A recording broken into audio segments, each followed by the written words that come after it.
Hello and congratulations on getting access to this video course on how to optimize your videos before making your YouTube videos live. So this is video number 1, which is the introduction to YouTube search engine optimization. So I want to first start out by saying the goal is to focus on doing the right amount of keyword research and video file automation before actually uploading any of it to YouTube. So essentially this is all about what most people forget about doing before making their YouTube video live.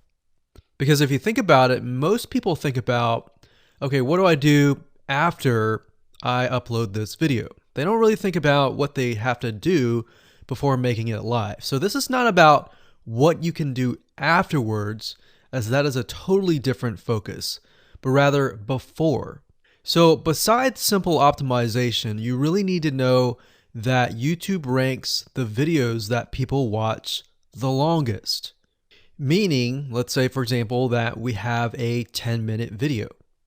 YouTube looks at that video. They look, yes, at the likes, dislikes, and comments, but they also look at, okay, do people actually watch most of this video? And based on, let's say, 1,000 views, how many of those 1,000 views actually watched either 50% or 100%, or how many minutes total? 1,000 times how many minutes was watched. So they really look at how long people watch the videos as a whole. Meaning the more viewers and the longer that they watch, that will get you ranked up further and further up. So instead of focusing on, spammy tactics, tons of backlinks, and all of that, our goal here is to really focus on the user experience. So what I want to do now is give you a quick overview of what's inside this video course. This is, of course, video number 1.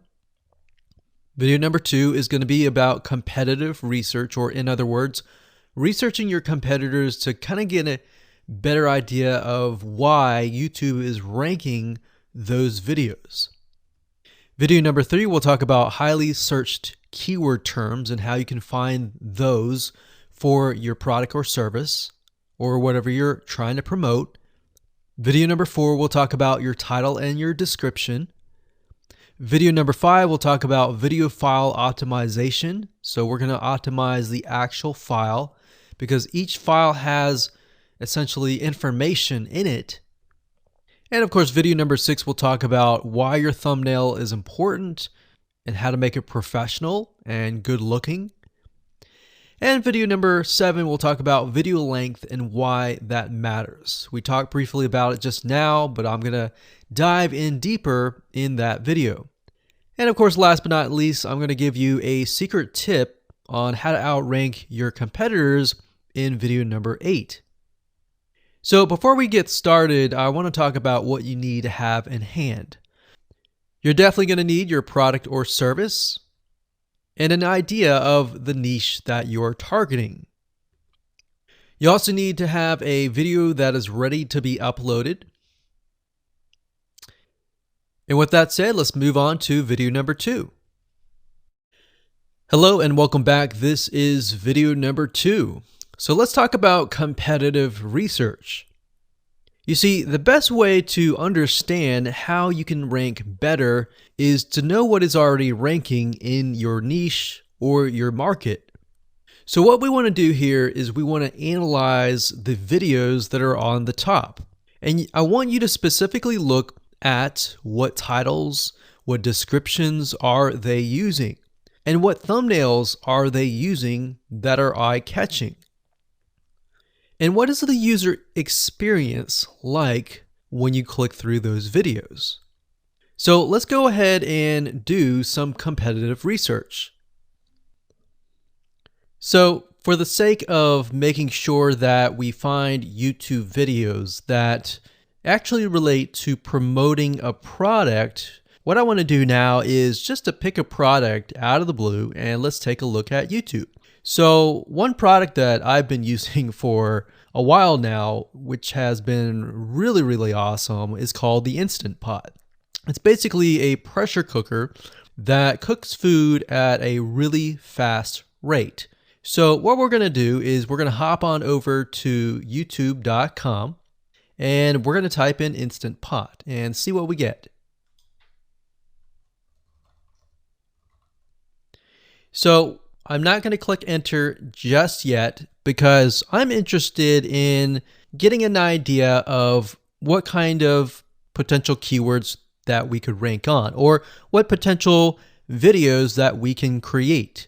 And we'll talk more about this in the next video. But for now, let's just do some basic keyword brainstorming and then, of course, do some competitive research.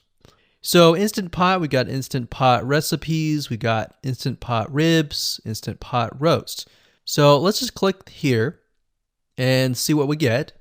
Now we can see how to use Instant Pot has 316,000 views right here. Instant Pot chicken, top 6 easiest things to cook in your Instant Pot. Perfect for beginners. All right. So let's just take a look at the top 3. So let's go ahead and open those up. And let's analyze them. So the first one is this one here. And let's pause the video. We'll skip the ad. All right.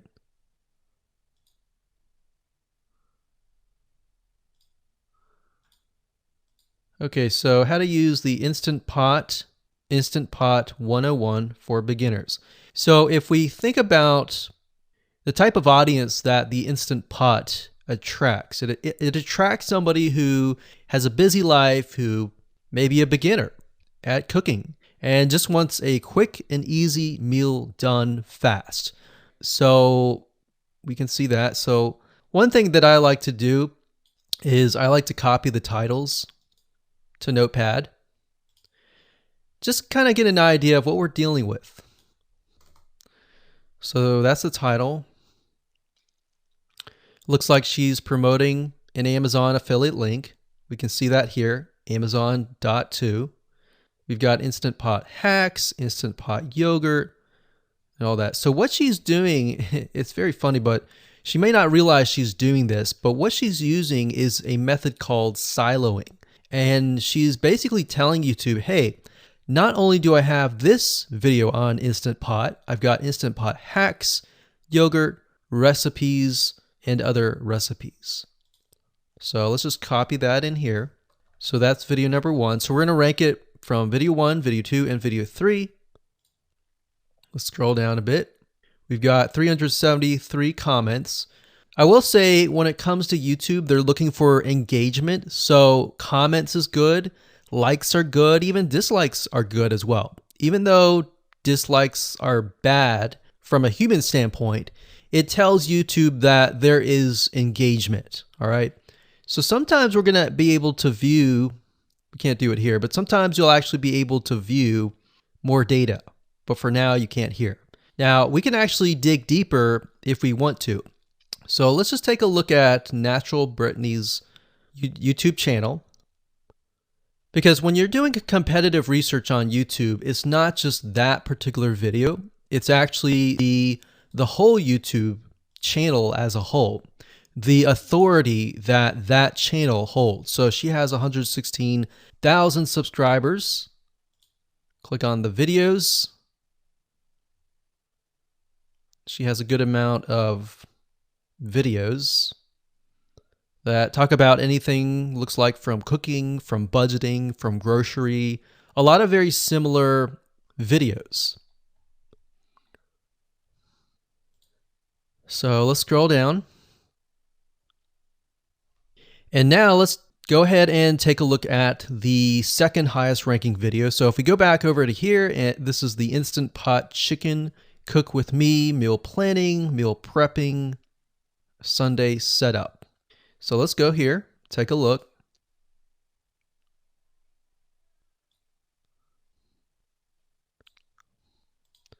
Okay, let's see here.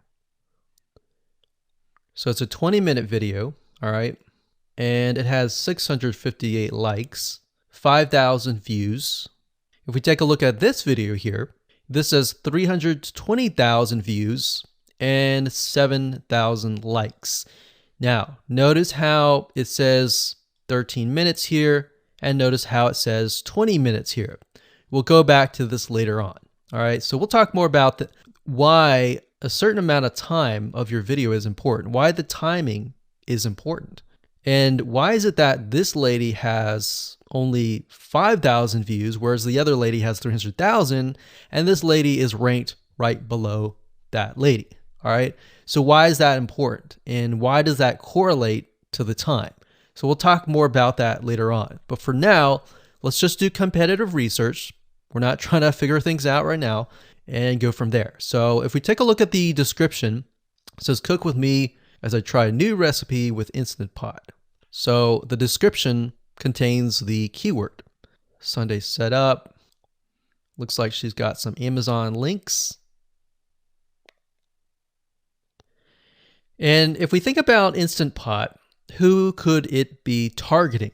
All right, so this lady calls out people who are trying to prep on Sunday. So if we can get an idea of who it's targeting mothers, it's targeting people who are busy, who maybe only have time on Sundays to set things up. And chicken is a common thing, so maybe she's getting a lot of clicks. We don't know exactly, but we know that the headline and the description work together and getting clicks. All right, back over here, this is the third one. So let's take a look at this one. So this one is 8 minutes, but it has a lot more views than those other two videos, but it's shorter. It's shorter, but it has longer amount of views, and it's third. It's got 11,000 likes and 633 dislikes. If we scroll down, we can see that it has more comments than the first one. So why is it that the first one is number one and this one is the third one and it has more views and more comments? Well, we don't know exactly why, but I have a hunch as to why that is, which we'll talk more about ranking and what Google and YouTube is looking for later down the road. So that's that. Let's just copy that title. And I'm going to go ahead and pause this video and we'll copy and paste that information to the notepad. Okay, so I went ahead and copy and paste the information. So this is video 1, this is video 2, and this is video 3 down below. So let me make this bigger so we have this information. So as we're kind of analyzing the competitor, we want to save this for later, but can you kind of see a similarity here? So this is calling out the target audience. This is calling out the people who are busy, essentially. And top 6 ways, top X ways, top certain number ways is always a good title. So perfect for beginners. So if you can imagine, we already see that this title has beginners. This one's calling out perfect for beginners. And this one essentially is calling out people who are busy. So it's a target audience. So that's key. So having this in hand gives you a better idea on what potential titles and descriptions that you can have. Now, you can do some deeper dive competitive research using specific tools. And one specific tool is called Social Blade. So that's socialblade.com, as you can see here. And I like to use this to kind of get a better idea of the YouTube channel as a whole. Because what you're trying to figure out is, did this person rank because their channel as a whole has a lot of traffic? Or did this person rank simply because of the titles and the description? So there's many factors that come involved, but let's take a look at Naturally Brittany. So let's go ahead and copy this. And you basically want to come here and type in the username of the YouTube channel. So we'll go ahead and click this here. Okay, so we can see here that this is Naturally Brittany, 116,000 subscribers. She's got 19 million video views. So that kind of gives us an idea of how easy it is to break through. Is it easy? Is it going to take a little bit work or what? So let's just go ahead and open her up, and let's do the same thing with the other videos. So this one is marriage and motherhood. We got that here. So she has 7 million video views. So it's about half of what we saw earlier. And this one is called Six Sisters Stuff. And this one has about 9 million video views.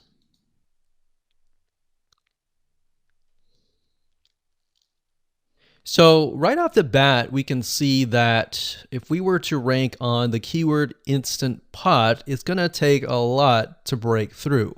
But the way we can break through is by using essentially subcategories of that keyword. So Instant Pot recipes or Instant Pot chicken recipe, stuff like that. So we can see that each one of these has about 100 to 200,000 subscribers.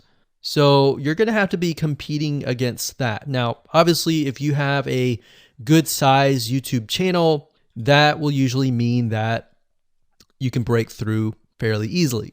But if you're just starting out, then breaking through on that keyword is going to be a little bit more difficult.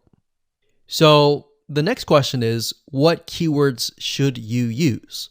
And we'll discuss that in the next video. Hello and welcome to video number 3. Let's talk about highly searched keyword terms and how you can figure out what your main keyword is going to be, what your sub keywords are going to be. So one mistake that we see that many YouTubers make is simply making their own title and description. I mean, it's natural, right? But instead of deciding what you think will work, why not use what is already working and do some simple keyword research that's not going to take a lot of time, and this way you'll be able to have the right information that will help you rank on the right keywords. Now the big question is, well, how do I find these keywords?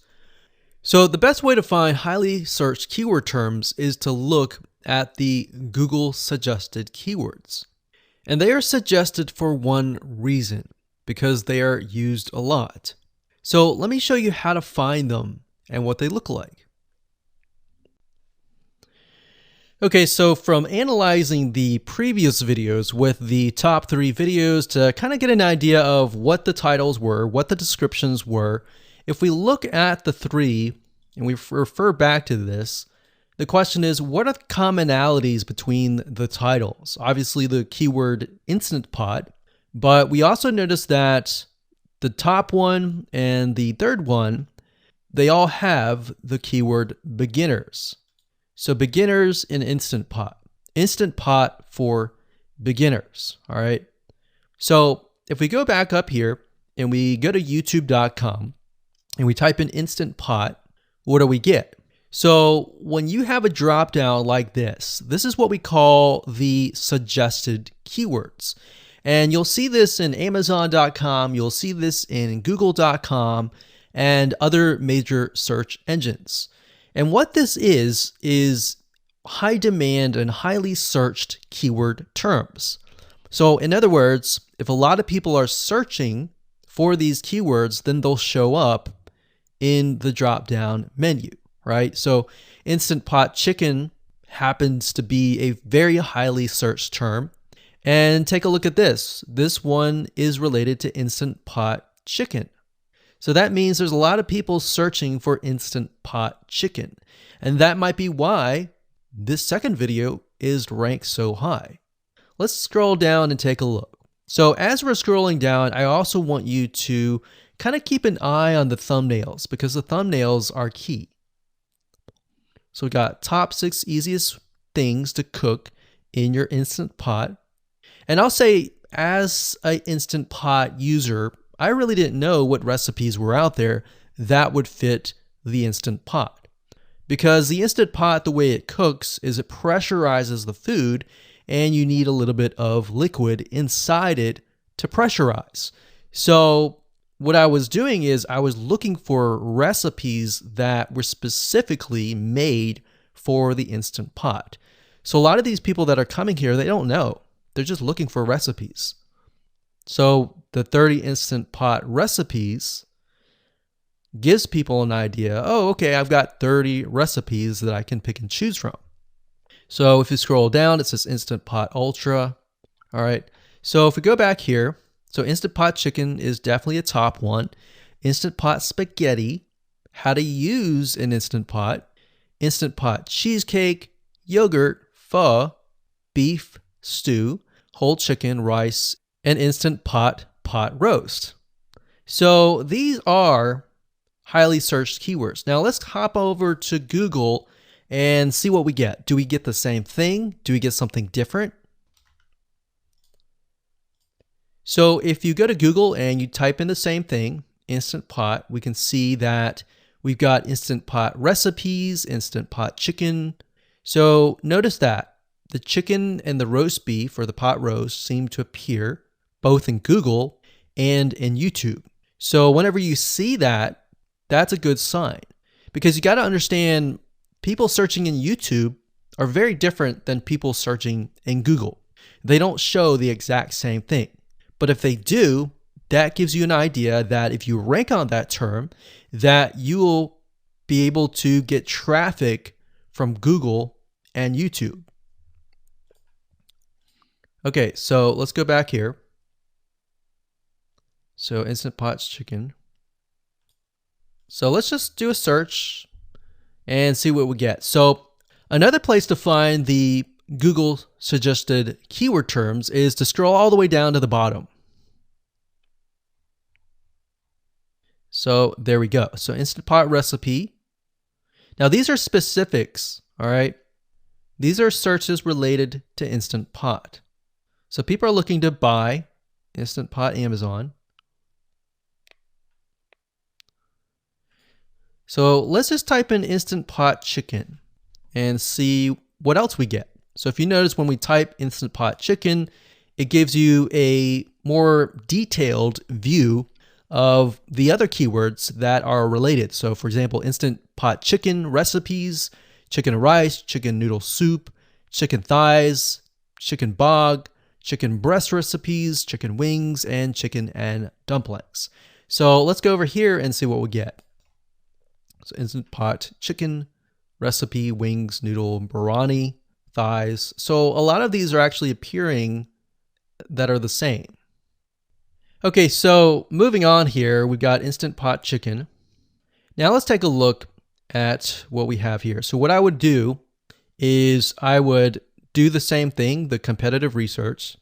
Now, if you notice here, the Six Sisters stuff, it's a different video, but it's a similar video. Now this video is different. This lady is the same. And that's another thing. So if you rank high on the main keyword, then you could potentially rank on the other smaller keywords as well.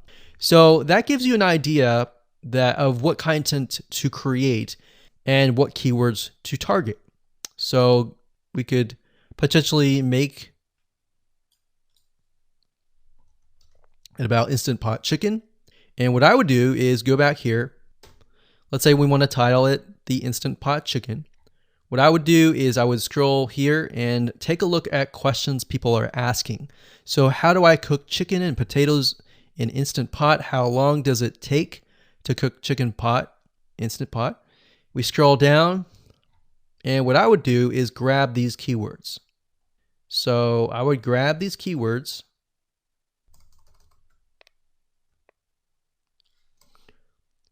So what we want to do is we want to have a main keyword, and then we want to have sub keywords.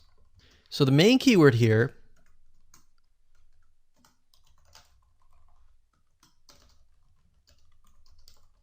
would be Instant Pot Chicken.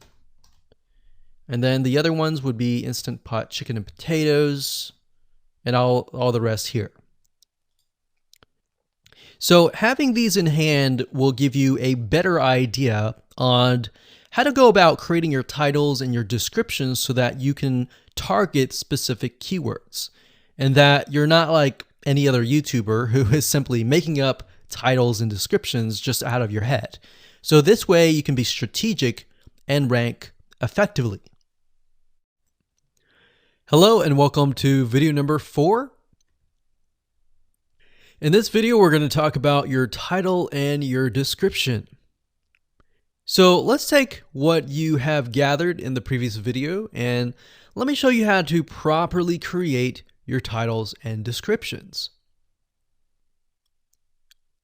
So when it comes to creating titles and descriptions, we simply need to do what we did in the previous videos, which was the competitive research. And as you can see here, we have the videos 1, 2, and 3, the top number 1, number 2, and number 3. And of course, we have the main keywords. So we have this main keyword here. So that's definitely going to be in the title.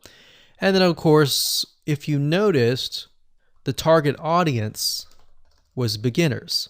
So essentially what you're noticing here is that people are calling out the audience, and then of course they have the keyword in the title itself. And then of course you want to make sure that title, main keyword, and target audience is also going to be in your description. Now what I like to do is I like to go look at magazines in that niche. It doesn't necessarily have to be exactly, in this case, Instant Pot, but it needs to be somewhat of that genre. Now, one thing that I noticed was when we took a look at the Instant Pot chicken, you could write out something like top 6 easiest things. So instead of things, you could say chicken recipes or pot roast recipes to cook in your Instant Pot. Or you could say something like Instant Pot chicken dash top 6 easy recipes, or you could use a number. People like numbers, especially knowing that somebody gets an Instant Pot for the sake of saving time. You could say top 6 easy chicken recipes that take less than 30 minutes. Now, obviously, that's a little bit long, so let's head on over to Google here. So like I said, I like to use magazines. Magazines do a great job in creating titles. So as you can see here, I typed in Instant Pot magazine, and to the right, you'll notice that there's Instant Pot all-time recipes. So let's just go ahead and open that in a brand new window, like so. So it looks like we have to pay, but let's just go ahead and click the free sample. So we can see Instant Pot's all-time best recipes. So you could do something like all-time best chicken recipes, or Instant Pot dash all-time best chicken recipes, or all-time best chicken Instant Pot recipes. So obviously here we're not going to copy word for word because that's plagiarism, but we're going to use something different. We're going to tweak it around. What we're looking here is for headlines. So let's go back here. So it says everyday Instant Pot, 115 delicious, family friendly pressure cooker. So we can say everyday Instant Pot, 6 delicious family pressure cook recipes. So everyday Instant Pot chicken, as long as the word Instant Pot chicken is in there. So we got 66 Instant Pot recipes that put your pressure cooker to work. So we could say something like 6 Instant Pot chicken recipes that take less than 15 minutes. And yes, believe it or not, Instant Pot can literally cook something like a pot roast within less than an hour, or sometimes half an hour. Because it's a pressure cooker, it cooks a lot faster. So that's what I like to do, is I like to take a look at magazines. So it doesn't necessarily have to be Instant Pot in this example. It can be another food magazine. So essentially that's how to create the titles. As far as the description goes, if you take a look at what they've written here, the first one that's ranking really well, as you can see here, we've got Instant Pot 101 for beginners. So you'll notice that they are trying to target the keyword Instant Pot 101 for beginners. So they've stated that in the title, and they've also put it in the description. So it says everything you need to know about how to use the Instant Pot in a beginner Instant Pot recipe. So notice that they use the keyword beginner Instant Pot twice. And then of course they got Instant Pot hacks, Instant Pot yogurt. And what they're essentially doing here is they're linking to other related videos.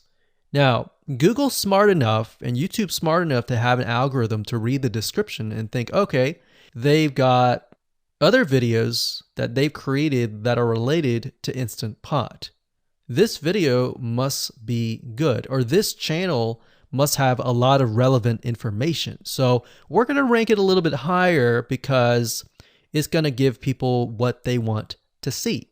So now we look down here, it says Instant Pot Chicken. So this is the lady who is ranking really high on Instant Pot, but also Instant Pot Chicken. So it says cook with me as I try a new recipe with my Instant Pot. So we can see the keyword Instant Pot here. And as you can see, the description is really written for the user, but it contains the keywords that are necessary. So you don't need to write something like Instant Pot Chicken or something that's just a bunch of garbled information. You want to make sure that the title and the description attract people first and foremost, and then embed the keywords within. So the third one, we've got top 6 easiest things to cook in your Instant Pot, perfect for beginners. So it says, today I'm sharing with you the 6 easiest things to cook in your Instant Pot. So you can see here, the title is here, but the title is also in the description. It says, now these are perfect if you are just starting out or even had the Instant Pot for a while. So you can see the keywords that are embedded, but it's really written for the user. And that's the way it should be, because the title and the description will actually show up in the YouTube search engine, as you can see here. So we've got the title, we've got the description. So we want to make sure that the first sentence in your description is catchy as well. Hello and welcome to video number 5. Let's talk about video file optimization. Did you know that all files contain data that tells YouTube what your video could be about? Let me show you. Okay, so the way that YouTube gets an idea of what your video is about is by transcribing it. And for the most part, it can usually figure out what your video is all about if you have voice and speaking in it. Now, you can go one step further by adding what we call video file metadata.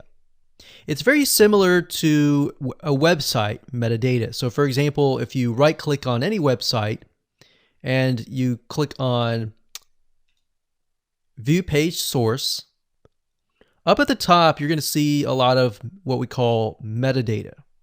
So right here, we can see the name, the title, the description, and all that information. So what that does is it tells Google essentially what your website is all about. So very, very similar in this case of what we're doing here.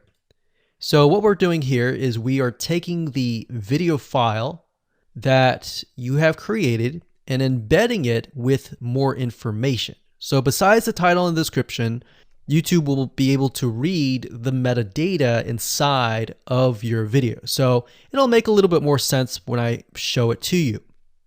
Now, it's really hard to find software out there that allows you to embed metadata except for a few. So one of them is called Video Converter by Wondershare, and that is videoconverter.wondershare.com. That's videoconverter.wondershare.com. So if you go here and you go ahead and download up at the top, you will be able to embed metadata. In fact, we're going to be using that for this particular video.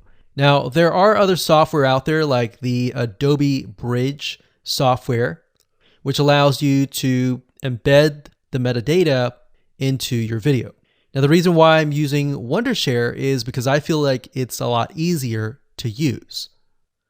So if you go ahead and download this, we're going to open this here.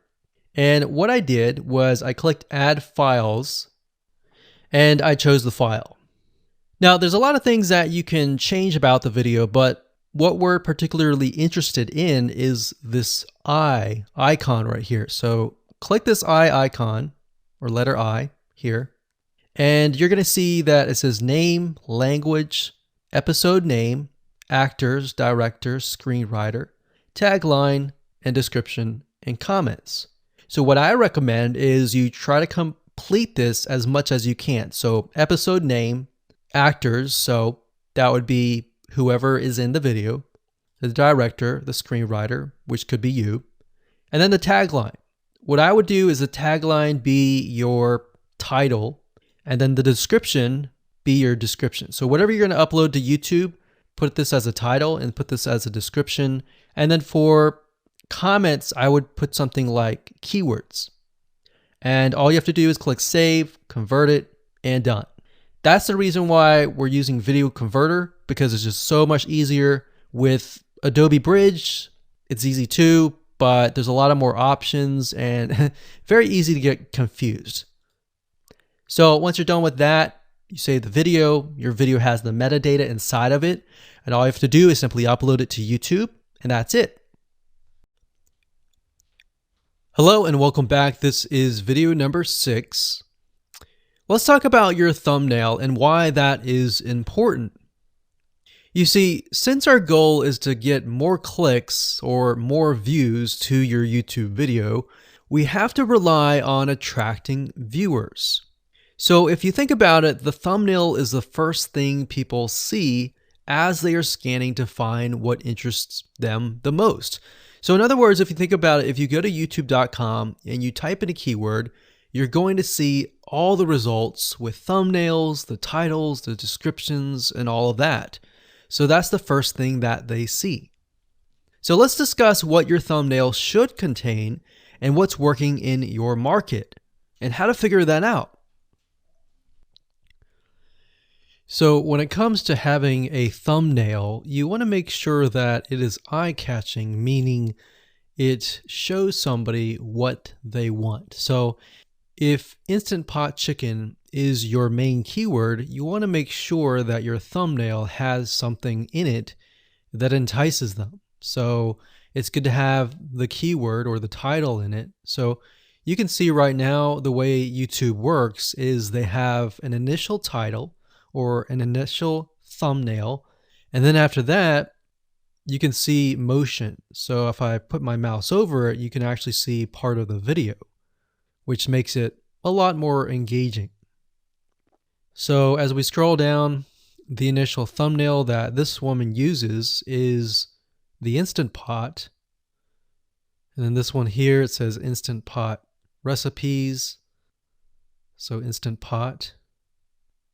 So we can see the ones at the top definitely have the Instant Pot in it, or a word that's chicken, or a picture that has chicken in it.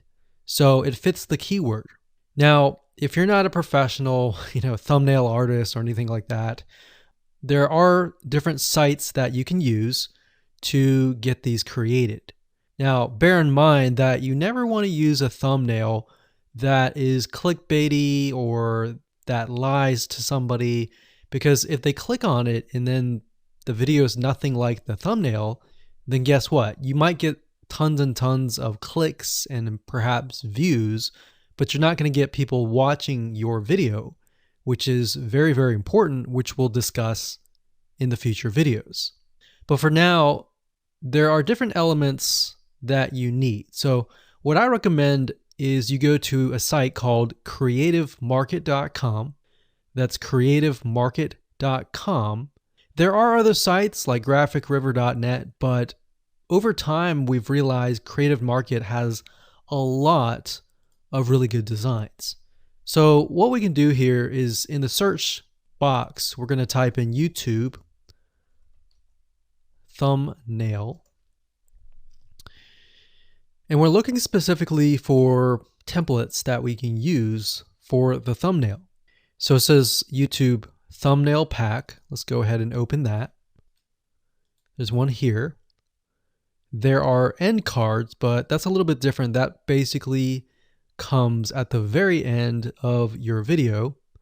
So we got urban thumbnails, different types of thumbnails. But the reason why I like Creative Market is buying templates for specifically YouTube thumbnails is going to make your life a lot more easier, especially if you can make it professional. The more professional it looks, the more professional your viewers will click through. So if we click on this, we can kind of get an idea of what we're dealing with.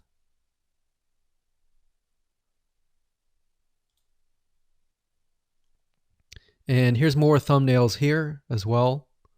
Now, over time, we've realized with YouTube thumbnails, more and more designs are becoming minimalistic, meaning it's not too fancy, but it's got just enough information to tell the person what it is all about.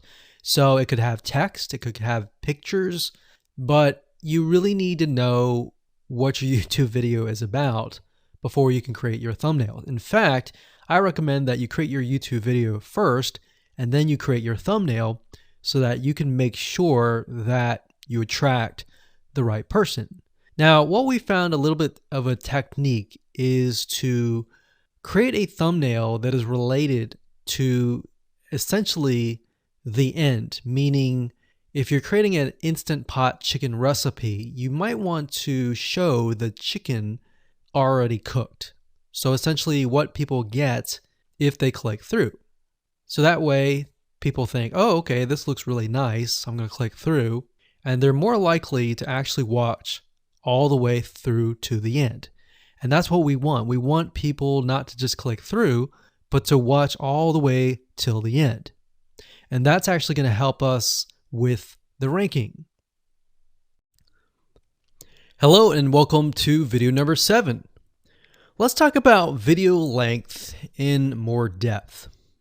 So the big question is, how long should your video be?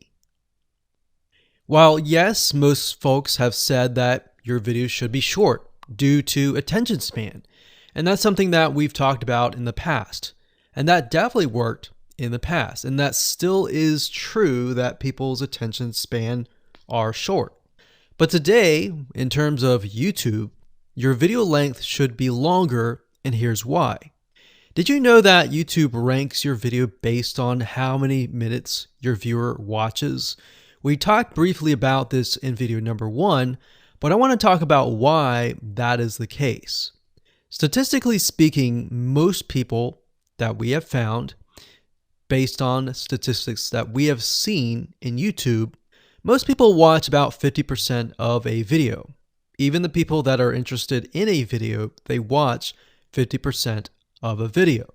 So if that, in this case, is a 5-minute video, an average viewer is only going to watch about 2.5 minutes.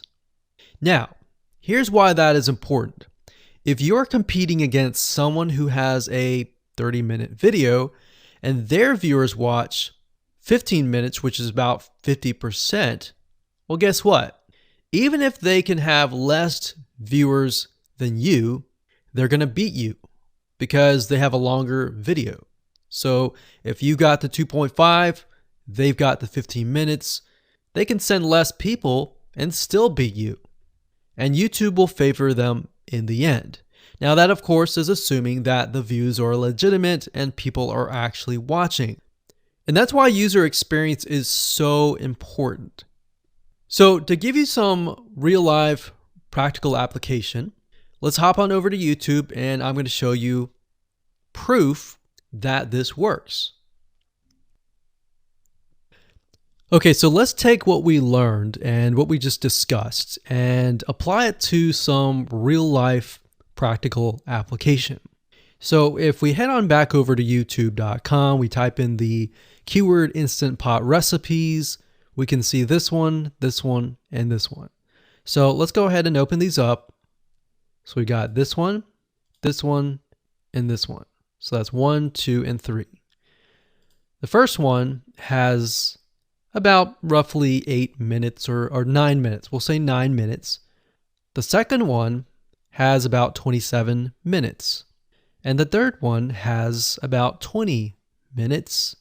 Okay. So essentially the second and third have about double the amount of time. So like we talked about, most people watch about 50% or less, and then they quit. That's the average, right? So if that's the case, this person here, even though they have more views, see that? 800,000 views, even though they have more views, they're competing with somebody with a 30-minute video. Essentially, it's 27 or 28, but close to 30. So if we round that, we'll just say this is 10, this is 30, and this is 20. All right, so let's keep it at even numbers. So if that's the case, there's 4 minutes here, 15 minutes here, and 10 minutes here.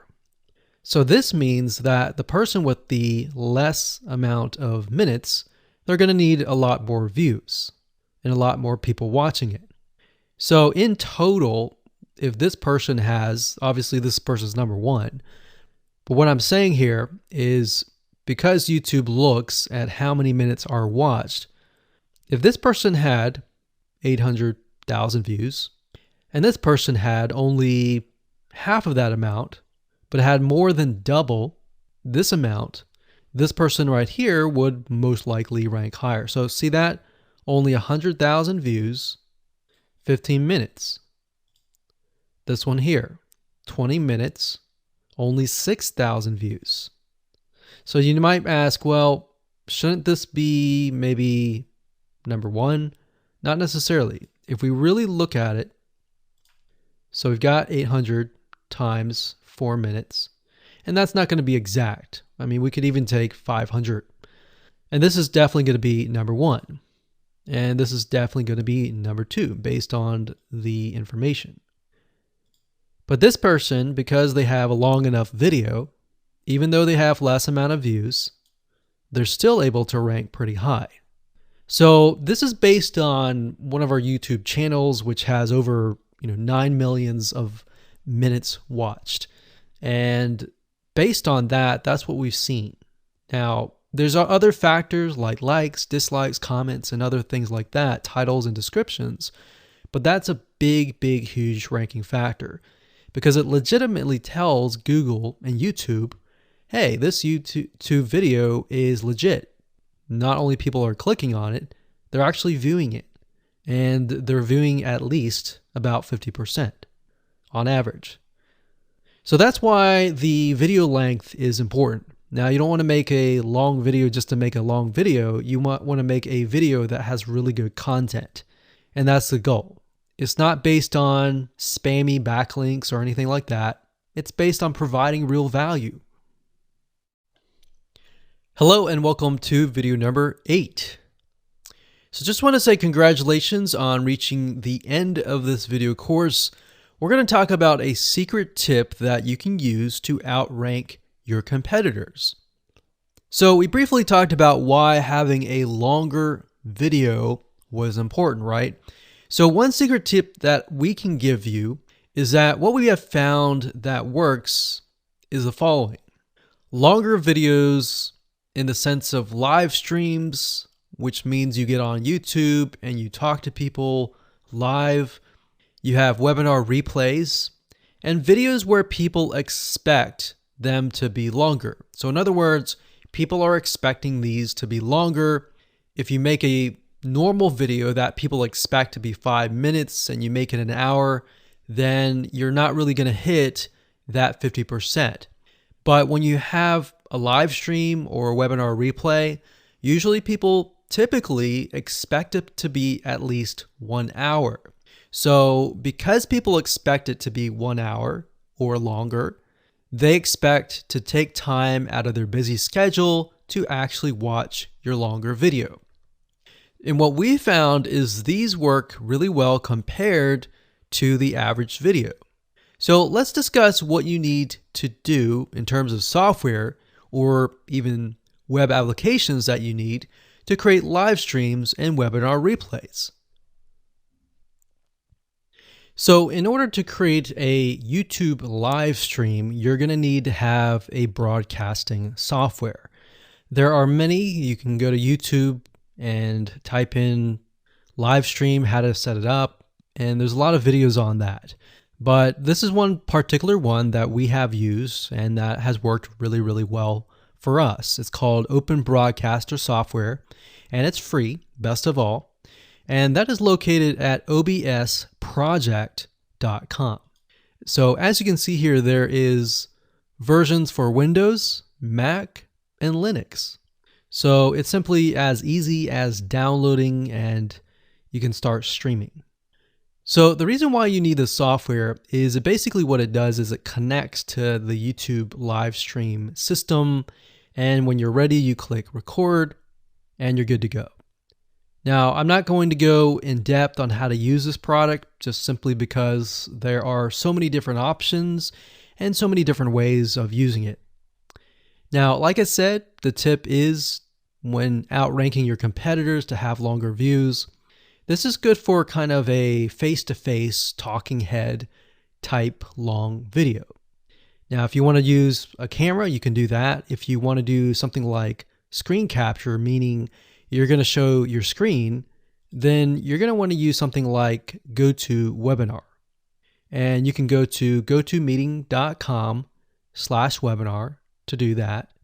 Another tool that we have used, which as of now, it is free, and who knows, it could change. So GoToWebinar does cost money, but it's a nice way to kind of engage with people. So this is the route that I would go if you are engaging with people. If you're not engaging with people and you're simply doing screen capture, there is a tool called Use Loom. Let me show it to you. So useloom.com. Loom is essentially a Chrome plugin, and what it does is it allows you to record your screen. It's super easy to use. In fact, it's super, super fast. It's so fast that you can literally start recording, and within seconds when you're done, you'll have the video in hand. And you can download the actual video file to your computer really fast. So those are the three options that I would go to, and really depends on the avenue that you want to take. So like I said, create a longer video, but just don't create any content. Make sure that the content is valuable, because you want to make sure that people watch all the way through, or if not, watch at least 50%.